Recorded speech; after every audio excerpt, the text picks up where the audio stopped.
طلاب تانية إعدادي، أهلا وسهلا بحضراتكم. النهاردة هتاخدوا معايا تاني درس من دروس الدراسات الاجتماعية للصف الترم التاني، وهو خصائص سكان آسيا وأوروبا.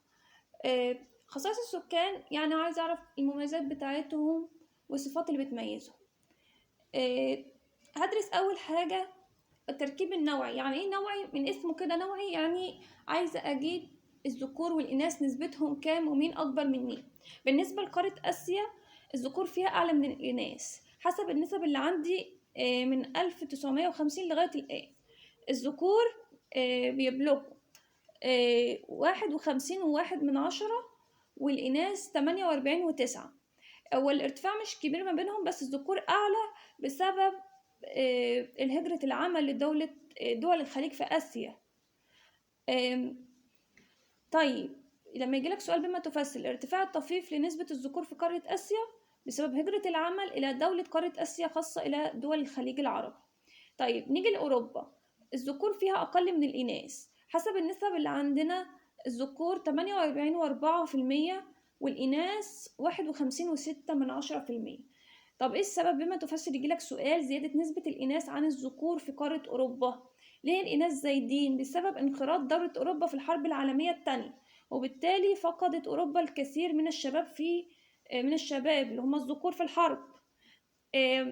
عندي كمان سؤال، يجيلك الهرم السكاني. لما تيجوا تشوفوا كده عندكم الهرم السكاني لقارة آسيا ضعف قاعدة الهرم السكاني لقارة أوروبا.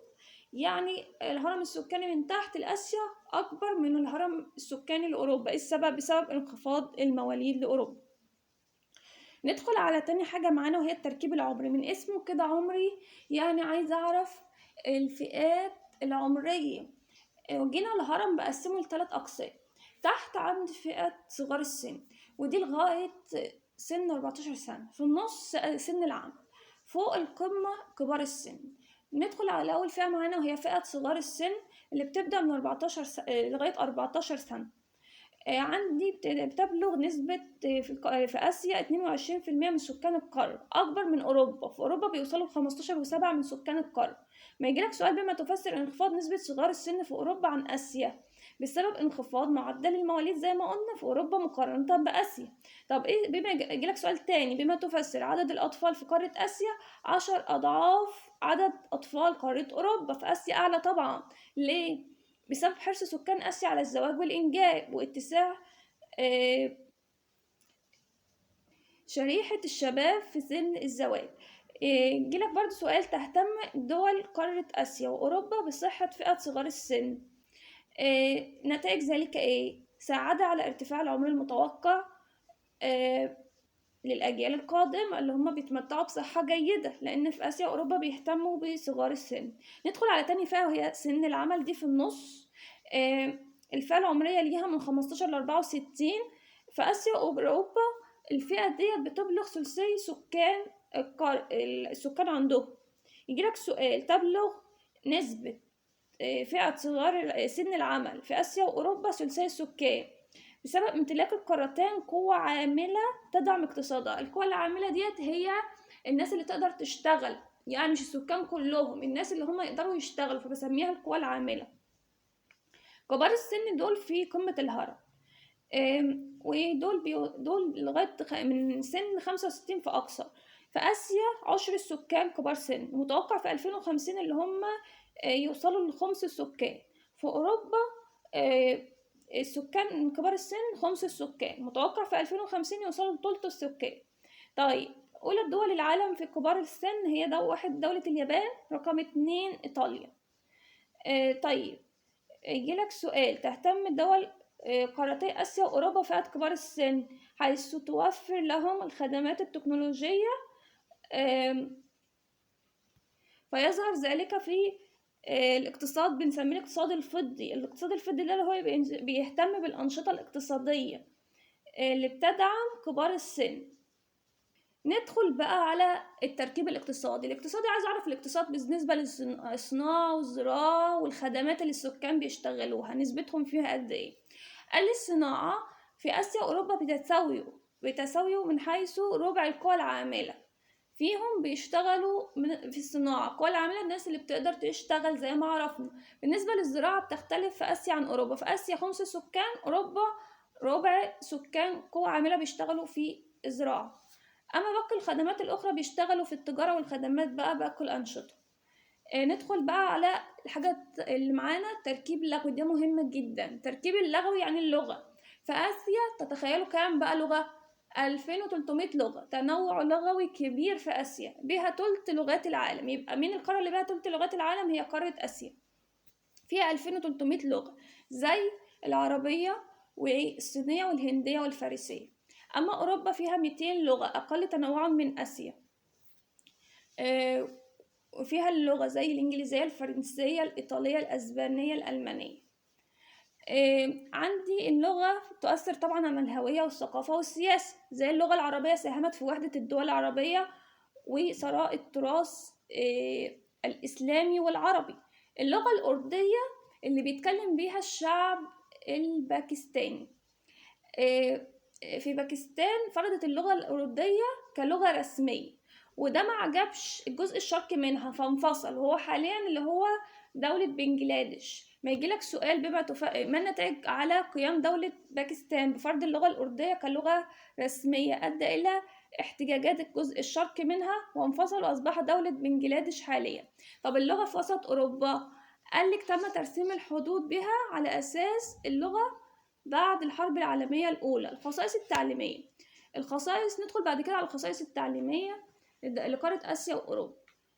طبعا عندي في جانب مرتفع في التعليم وجانب منخفض. الجانب المرتفع في أوروبا وشرق آسيا، أما الجانب المنخفض في التعليم جوه دول الجنوب آسيا مثل أندونيسيا وتايلاند. بالنسبة لآسيا، أولى الدول المرتفعة في التعليم في آسيا عمان وبعدها الكويت. أما أولى الدول في أوروبا يجي أيسلندا، بعدها النرويج، بعدها السويد. يبقى أوروبا أولى الدول فيها بالتعليم مين؟ أيسلندا، النرويج، السويد. أما آسيا عمان الكويت. بالنسبة لأولى الدول. خصائص الصحية، عندي زي ما قلت برضو دول مرتفعة فيها الخدمات الصحية ودول منخفضة بالنسبة لآسيا وأوروبا. يفوق المعدلات العالمية، بتفوق موجود طبعا أطباء وممرضات ومعدات وكل ما يخص الصحة بتفوق في أوروبا وشرق آسيا. أما بتقل عن المعدلات العالمية في دول وسط وجنوب آسيا. عندي في آسيا الأمراض المنتشرة، الملاريا زي موجودة في المناطق الاستوائية، والإيدز ده مرض مناعي، فيروس نقص المناعة. كوليرا والالتهاب الكبدي ينتشر عن طريق الماء والغذاء. أما في أوروبا الأمراض المنتشرة القلب والأوعية الدموية والسرطان والسكري وأمراض الجهاز التنفسي. ندخل بعد كده على آخر حاجة معانا وهي الخصائص الثقافية. عندي 4 حاجات منها. العادات والتقاليد، زي في آسيا بينحنوا كده انحناء متبادل واحترام زي في اليابان وكوريا الجنوبية. أما في عادات أوروبا بيشربوا الشاي يعني في الظهيرة. دي أشهر العادات والتقاليد. يبقى الاحترام اللي هو الانحناء زي بيدل على الاحترام المتبادل ده في دولة اليابان وكوريا الجنوبية. ندخل على تاني حاجة معانا وهي الفنون.